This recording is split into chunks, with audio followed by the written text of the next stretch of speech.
useless. Flying now at a lower altitude to avoid the drift of the wind, they look closer at those ice fissures which loom larger, like the corrugations of a giant washboard. They measure 50 feet from ridge to ridge. The air is bumpy here. The men crawl over each other in the heavily loaded plane like thieves in a hive, each at his task. Byrd navigating, Vulcan piloting, McKinley surveying, and June making the motion picture record, or taking a turn at the wheel. For the unknown, it soars over, and Big Byrd says that all he can think of were those plucky shipmates left behind who sacrificed 2 years of their lives to push the quartet over the pole. The small plane is in the air with them and takes this close-up picture. Of course it can't go to the pole, but feels important as an ambitious escort for a while, like a playful puppy running along, and the big dog leaves to answer the call of backward.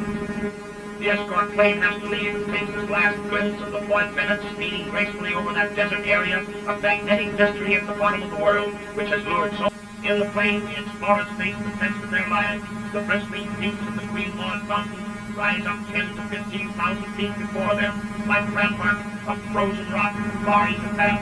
Byrd studies the range. The plane is climbing under full power. A ton of gas has been consumed. The plane now weighs 13,000 pounds, but it has to climb over 2 miles. Now they are approaching the Axel-Heiberg Glacier, over 10,000 feet above sea level. The plane is too low. It needs height to get through the mountain wall. The plane struggles.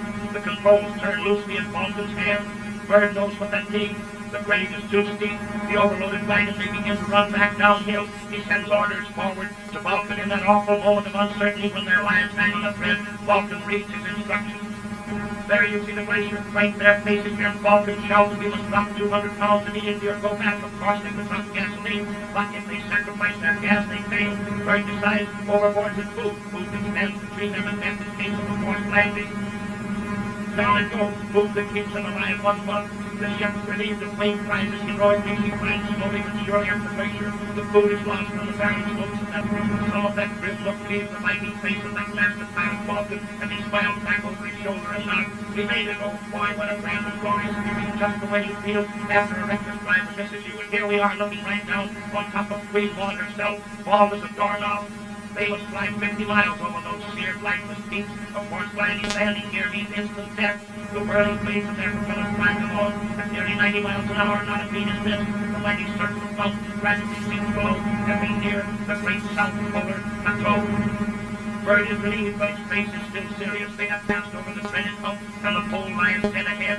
For the first time, man feels the South Polar Plateau from the air. It is a stark expanse of frozen silence that extends for thousands of square miles at an altitude of 10,000 feet above sea level. Looking down over the plane's giant shock absorber, they study the snow-capped tableland beneath them. Looks simple, but if forced to land, it would be impossible to take off again at that altitude with their heavy load. A headwind has reduced their speed. Sun compass charting his course to keep from wandering like a lost eagle over that featureless expanse of ice. See half a mile below them the crevasses, those frozen pearls of snow and ice, like waves of some giant and ghostly ocean struck motionless by magic. An east wind has sprung up, and Byrd lays the nose of his plane 10 degrees to the left to fly straight south. He must now fly southeast, or head southeast, the magnetic compass. Byrd is at his instruments with compass and sextant, studying intensely the sun. The horizon, faintest and kind, the sky is not overcast. If it were, his section would be useless, and he would be lost. Carefully and methodically he marks his findings for every observation. Oh, the observations click. Spherical geometry proves the calculation. It is 1:25 in the morning of November 29, 1929. This takes out the flag, weighted to the stone from Floyd Bennett's grave. It is the symbol and the monument of the supreme accomplishment. Through the trapdoor and the flag and stone drop together. There they go, down, down. In this historic moment, Big Byrd watches as a simple token of tenderness and achievement flutters down to rest forever at the very bottom of the world. And then on the back of his paper of calculations, the commander writes the message that carries back to civilization the greatest news item in the world that memorable morning. June at the wireless key taps out the dots and the dashes. Back in the snow-buried huts in Little America, the radio operator sits tense before the control board, waiting with keen ears to pick that historic flash out of the air. Now here it comes. At last the news they have listened for so anxiously. It comes in those same dots and dashes. Oh boy!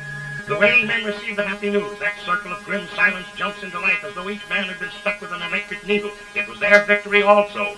Russell Owen of the New York Times, ace of newspaper men, hammers out the news for the eager native. Byrd made it.